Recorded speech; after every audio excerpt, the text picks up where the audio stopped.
Bonjour à tous et bienvenue dans ce nouvel épisode.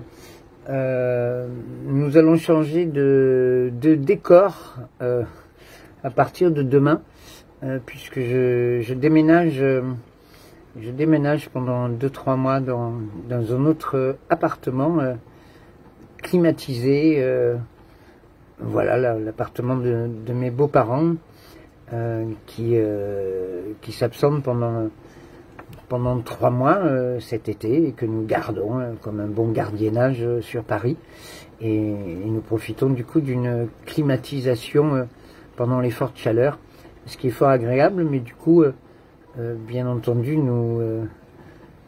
vous aurez un autre décor derrière moi et j'enregistrerai mes vidéos avec une autre image. Voilà. C'était juste, ça permettra de casser les habitudes.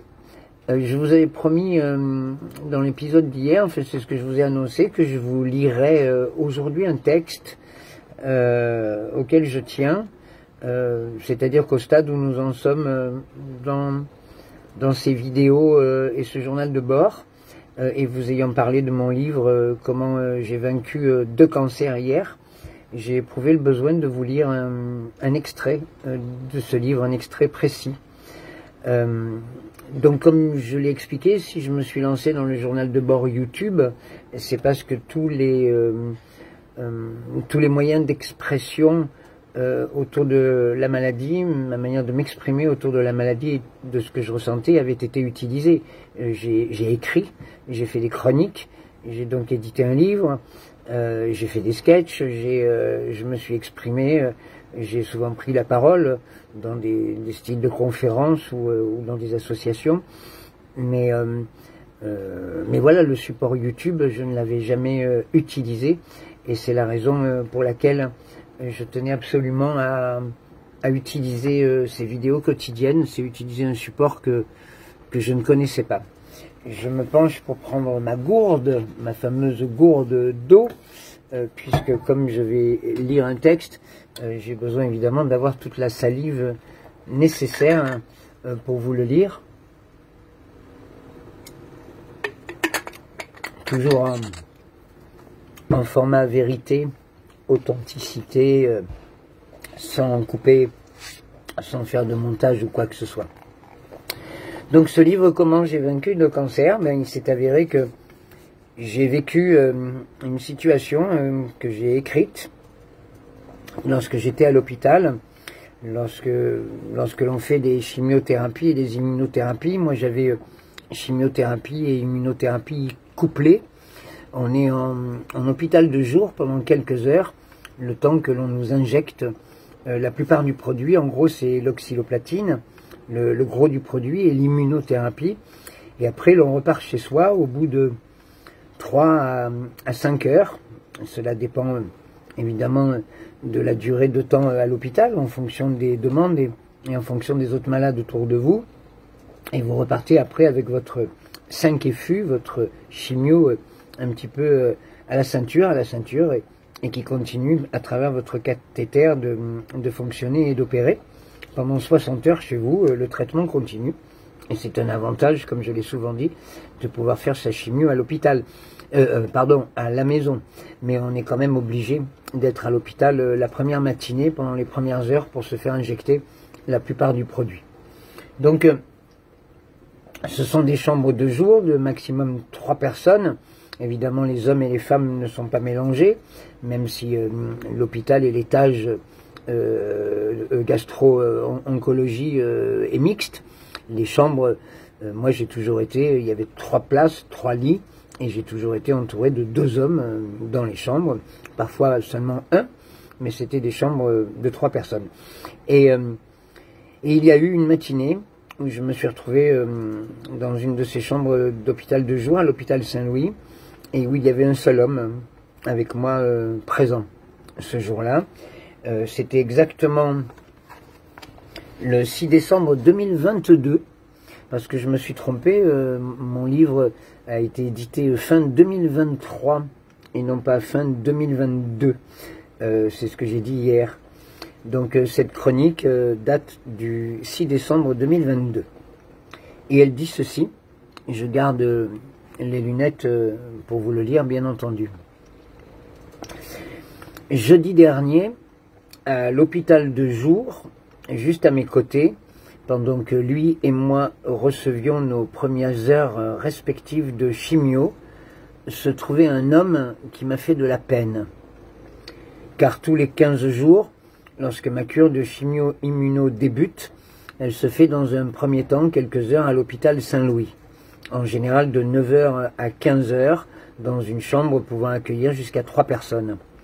J'y croise régulièrement des hommes dans la même situation que moi, et chaque fois, je m'organise. Je prends un livre, prévois de quoi travailler sur mon smartphone. Il m'est même arrivé d'amener l'iPad pour me mater un film, le temps que les produits que l'on injecte dans le corps se terminent. Bref, tout ça pour dire que la plupart du temps, je m'isole, je reste fermé sur moi-même, concentré sur mon injection, tentant par tous les moyens de m'occuper l'esprit. Je ne fais pas réellement attention aux gens qui sont autour de moi. La situation nous réunissant étant complexe, il est extrêmement difficile d'échanger, de se parler, et puis je ne trouve pas les malades agréables. Non, je m'en désole. Je n'ai jamais croisé le moindre sourire, ni la plus petite tentative de sympathie. Cela peut se comprendre. Personne ne vient prendre sa cure de chimio pour sympathiser, refaire le monde avec son voisin. Sauf que moi, je l'ai le sourire, tout le temps. Il le faut. C'est vrai, je viens ici pour guérir. Je ne viens pas pour me morfondre sur la terre entière. Je viens juste prendre une cure d'un truc qui va me sortir de la merde. Et j'ai toutes les raisons de sourire, non? Donc jeudi dernier, nous n'étions que 2 dans la chambre pour 3. Et je ne sais pas pourquoi, l'homme qui était à mes côtés m'a touché. Plus âgé que moi, d'au moins une dizaine d'années, il possédait des yeux mouillés de larmes qui ne tombaient pas. C'était comme une tristesse sage, présente, visible, discrète. J'ai vite compris qu'il vivait ce rendez-vous bimensuel comme un supplice. Dès que sa sonnerie de téléphone se mettait en route, lorsque quelqu'un l'appelait, il soufflait, agacé, gêné que la musique de son appareil dérange l'auditoire. C'était un son de classique, un genre de Vivaldi saison printemps. Au bout de la 4e fois qu'il se mit à souffler parce que cette musique retentissait, je l'ai rassuré en lui disant « Elle ne me dérange pas votre musique, monsieur, elle est agréable ». Il a alors éteint son téléphone sans rien dire, esquissant une ébauche de sourire, et puis il l'a rangé dans la poche arrière de son pantalon. Cet homme à mes côtés lisait visiblement un roman d'anticipation, un truc n'ayant pas l'air de le fasciner plus que ça, puisqu'il lorgnait régulièrement sur le livre que je dévorais, « Guérir envers et contre tout ». J'ai bien remarqué que le titre de l'ouvrage que je tenais dans mes mains l'attirait pleinement, et plutôt 2 fois qu'une. Par un hasard qui en fait n'en était pas un, rien ne marchait autour de cet homme. Le bouton pour appeler l'infirmière ne fonctionnait pas, la machine sur trépied à laquelle il était branché avait toujours un souci, elle sonnait souvent, soit pour un problème de bulle d'air dans les tuyaux, pour un risque d'occlusion, soit parce que tout s'arrêtait étrangement avant l'heure prévue. Il avait des nausées aussi, cet homme. Il a demandé à boire de l'eau. Un infirmier lui en a amené, mais quand il a avalé son verre, ce n'est pas passé. Il s'est levé en catastrophe, cet homme, la main sur la bouche, pour filer vite aux toilettes afin de vomir. Je lui ai dit « Attention, monsieur, attention, vous êtes relié à la machine, elle est branchée sur la prise d'électricité, votre fil est trop court. » Je me suis levé pour l'aider, parce que moi, tout marchait. Mon bouton pour appeler, ma machine à laquelle j'étais connecté, rien autour de moi ne causait le moindre problème. Je n'avais aucune nausée, j'étais cool, j'étais bien. Je sentais un tel décalage entre cet homme et moi, je ne savais pas quoi dire, je ne savais pas quoi faire. Lorsque l'infirmier est venu le voir pour discuter, rien n'allait non plus. Il racontait que sa prothèse dans l'estomac s'était visiblement détachée, qu'il ne pouvait plus manger à nouveau, qu'il reperdait du poids, qu'il replongeait. Moi, que lorsque l'infirmier est venu me voir, je me sentais presque gêné de lui avouer que je remangeais normalement, que du coup je ne passais pas par la prothèse, que ça allait de mieux en mieux, que je reprenais du poids, que nous pouvions réduire encore la nourriture liquide par mon ami le cathéter. Bref, c'était le jour et la nuit entre cet homme et moi. En début d'après-midi, sa chimio sur place se terminant avant la mienne, il s'est levé péniblement, tentant de se rhabiller avec son diffuseur de 5 FU en bandoulière. Les paupières lourdes, les poches sous les yeux presque indélébiles, le dos voûté, comme si des rochers lui écrasaient les épaules. Je lui ai demandé « Quelqu'un vient vous chercher ?» Il m'a répondu presque sans se retourner, tel un fantôme allant traverser le brouillard. « Je vais prendre un taxi. »« Très bien, » lui ai-je lancé, soulagé. Et j'ai rajouté « Prenez soin de vous », sans même me regarder, en enfilant comme il pouvait le reste de son manteau. Il a prononcé un merci, il a ouvert la porte de la pièce, et puis il est parti. Je ne saurais pas vous dire pourquoi ni comment, je l'ai senti, c'était puissant, c'était très fort, mais cet homme va mourir. Je ne porte aucun jugement, vous pensez bien, je ne me permettrai nullement, mais il y avait un tel fossé, un tel monde entre lui et moi. C'était comme si nos choix différaient. Cet homme va mourir, oui. Et ce qu'il y a de troublant, malgré la compassion, la peine ressentie, c'est que je suis sorti de l'hôpital, toujours le sourire aux lèvres, en me répétant, à moi, me répétant que ce ne serait jamais mon karma, mon destin, jamais. Que cet homme était peut-être venu là pour me le rappeler. Voilà, c'est ce que j'ai écrit et c'est ce que j'ai ressenti pendant cette cure de chimio ce 6 décembre 2022. Et au stade où j'en suis dans ce journal de bord avec vous sur YouTube, ce texte m'est revenu en mémoire. Il m'est revenu en mémoire parce que je n'ai jamais baissé les bras, je ne me suis jamais senti atteint, je ne me suis jamais senti au stade où quelque chose pouvait se terminer. J'ai senti autour de moi des gens qui baissaient les bras, j'ai senti autour de moi des gens dont le regard, dont les larmes évidentes, toujours sur le bord à l'intérieur des paupières, se voient, sont visibles. J'ai rencontré des gens qui n'y croient plus, qui n'y croyaient plus, et j'ai toujours senti, lors de mes rendez-vous à l'hôpital de jour, que ces gens-là n'en avaient plus pour longtemps, parce qu'ils n'avaient pas l'énergie, ils n'avaient pas, je ne dis pas qu'ils n'avaient pas la volonté, mais s'ils l'ont eu pendant un moment, moi je l'ai rencontré à cet hôpital de jour pendant mes chimios, à un moment où leur volonté n'existait plus, alors que la mienne a toujours été forte, toujours été présente. Je pense que la vie met sur notre chemin des exemples, des gens, des scénarios que vous ne croisez pas pour rien. Et je vous parlais de cette prothèse. Il a eu une prothèse dans l'estomac, c'était le 6 décembre 2022.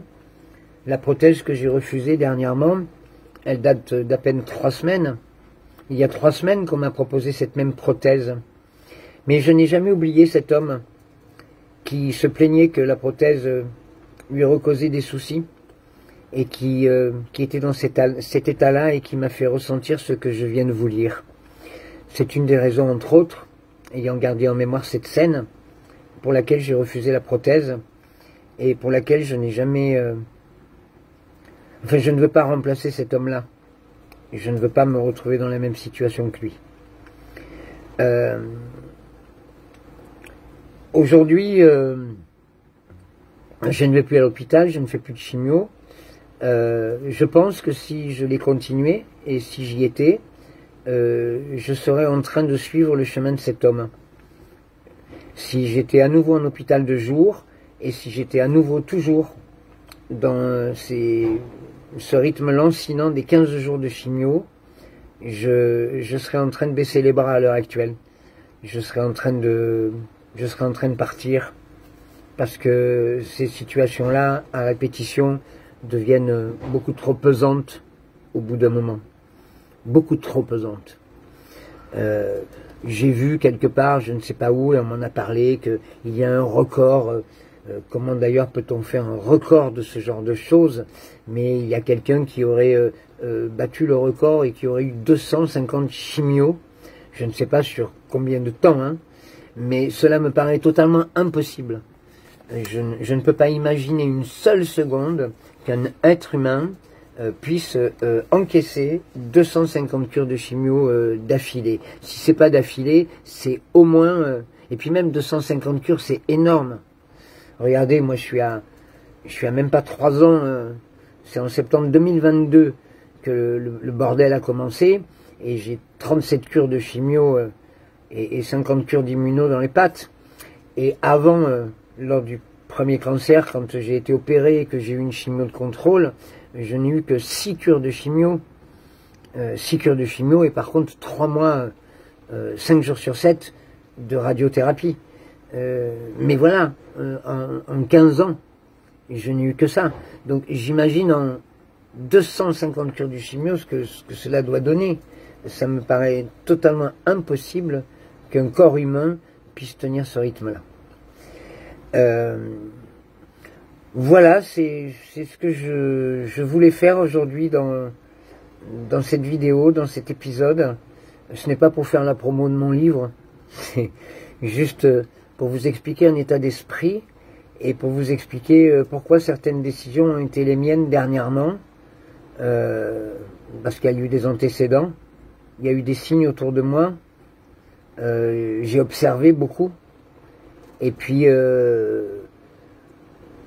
pourquoi il y a toujours cette énergie qui est là, parce que je refuse de devenir ça, de devenir cet homme que j'ai croisé quelques heures lors d'une situation dont je viens nous faire part. Merci de m'avoir suivi aujourd'hui. On se retrouve donc demain pour un autre décor. Je ne sais pas quel angle du tout j'utiliserai. Je ne sais pas quel endroit de l'appartement en question je choisirai pour continuer mes vidéos. Ça donnera un petit sang neuf à tout ça. Et je vous souhaite une belle soirée ou une belle journée selon l'heure à laquelle vous regardez cette vidéo.